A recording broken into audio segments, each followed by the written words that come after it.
31,000, 45,000, the story of two trains of French resistance. A podcast by Mathieu Landour-Engel.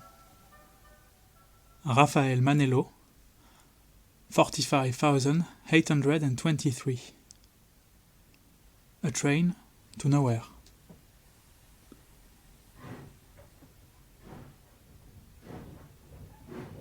Today is the 7th of July 1942, and the 1,172 hostages from the Royal Yukon are on their second day of travel. Everyone hoped for a short travel. It isn't the case. The provisions are nearly gone. They were only given a small loaf of bread and 3 camembert. The water is long gone. Everyone is thirsty, looking inside the luggages for every bit of liquid. Even cologne will do. It is hot. Very hot. Every smell around them becomes unbearable. Everyone becomes unbearable to everyone.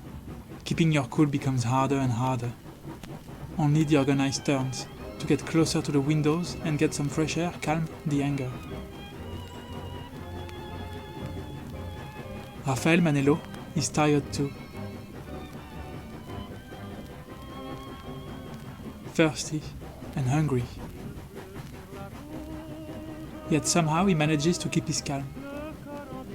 He sent a letter from the train, like most hostages did. Hopefully his brother will receive it, but Raphael doesn't want to hope for it too much. He listens to the men listing the cities they can see from the windows. Francfort-sur-le-Main, Jena, Gera. Raphael has never been so close to Berlin.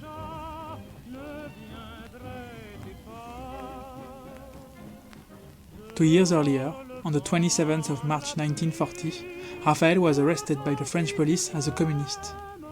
Yet, on the 10th of June, everyone needed to be evacuated. The reason was simple. The German army was coming. So he got on a bus, packed with as many prisoners as possible, and the travel began. First, they arrived at the Orléans prison. It was full, so they had to go souther. At the Gros Camp, the same thing happened. The idea of being rejected twice by a prison made Raphael laugh.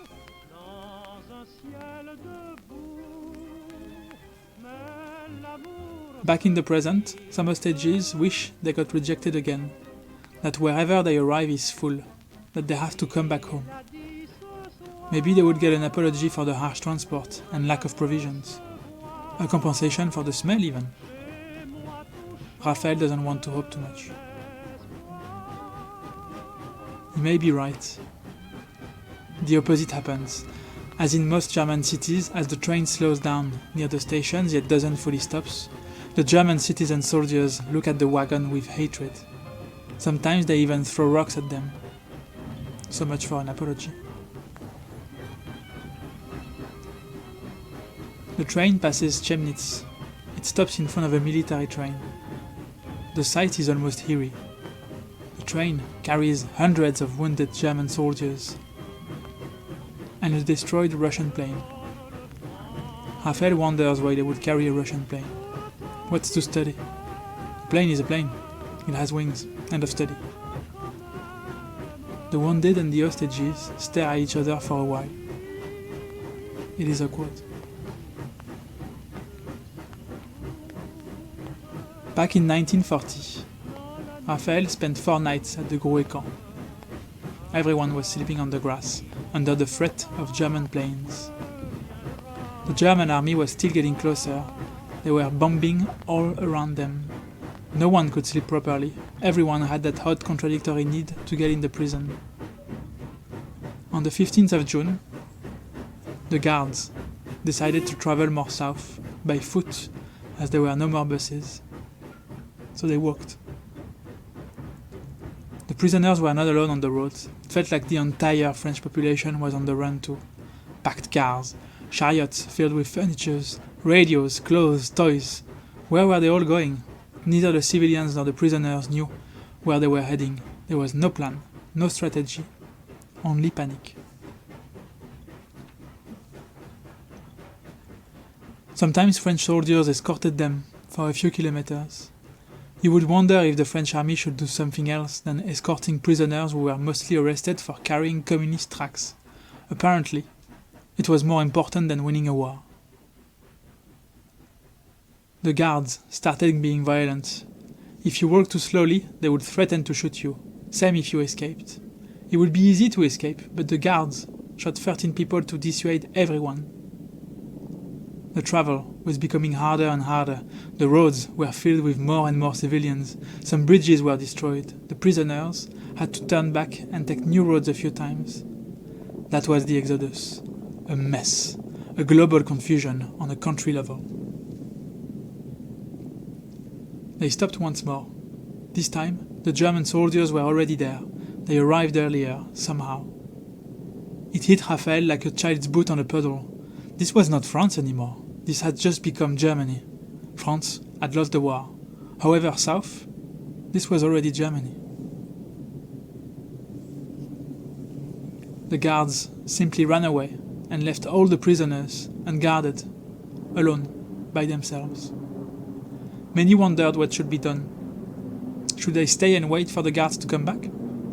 Should they keep on going unguarded and join the other prisoners, the one with the guards?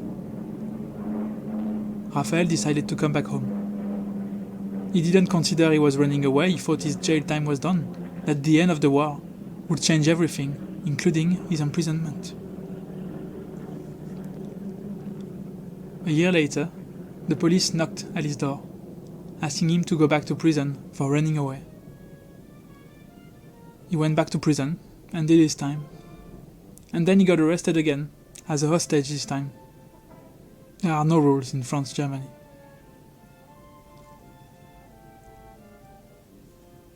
Now Raphael is inside a train, heading east.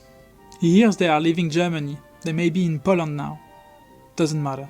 France, Poland, this is all one country now. This is Hitler's Germany, all of it. There is no escape from it anymore.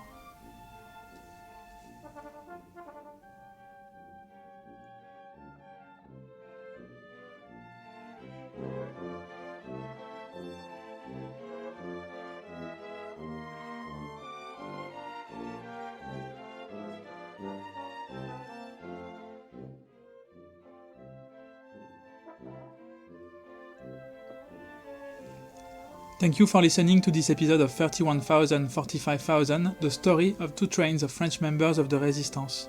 My name is Mathieu Landau-Engel and I have contacted the CNC, which is the equivalent of the French BFI, in order to get funding, yet my project has been refused. This episode is about Raphael Manello and the second day inside the 45,000 train to Eastern Europe. I made many assumptions regarding Raphael Manello. I gave him various thoughts which I cannot prove. Those are thoughts I gave him according to what happened to him, and I will admit the narrative drive inspiration I have for this project. It is worth noting that at this point, the prisoners or hostages don't know where they are going.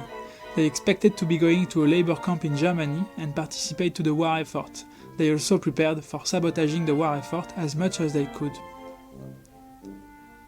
They had no idea. They were heading to the Auschwitz-Birkenau complex. The travel conditions were truly dreadful. The people in the train started losing their temper, and they were really lucky to mostly know one another. Thus, train travel often led to a lot of violence, which didn't happen much in this specific case. If you wish to know more on the subject and speak French, there is a great yet terrible radio episode on France culture about the latter. I will put on a link. I wanted to give you a few more information about the French Exodus.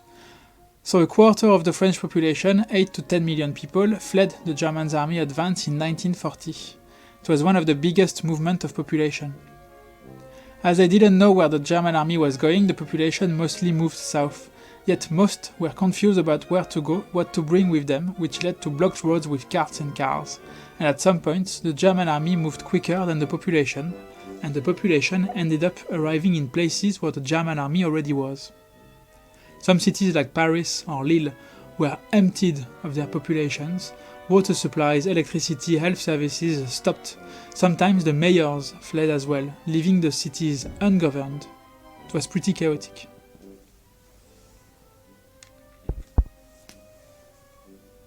In Raphael Manello's case, the guards fled, leaving the prisoners unguarded, and they actually were expected to stay and were later arrested for running away a place where no one was guarding them.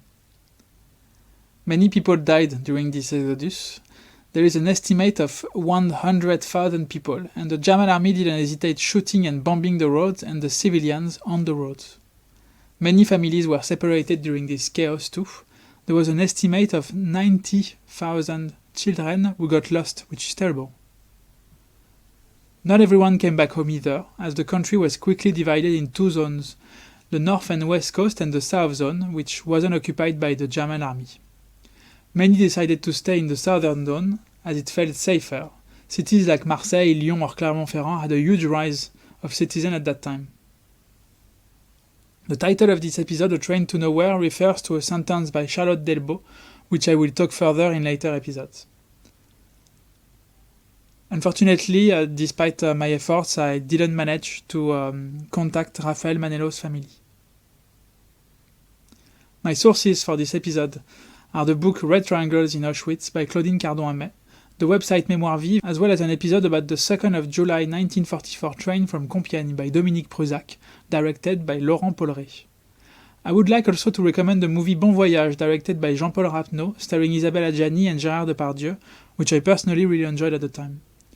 I would also recommend the TV series A French Village, created by Emmanuel Dossé, Frédéric Krivine and Philippe Tribois, which I personally didn't enjoy as much, yet I thought was historically incredibly interesting and informative.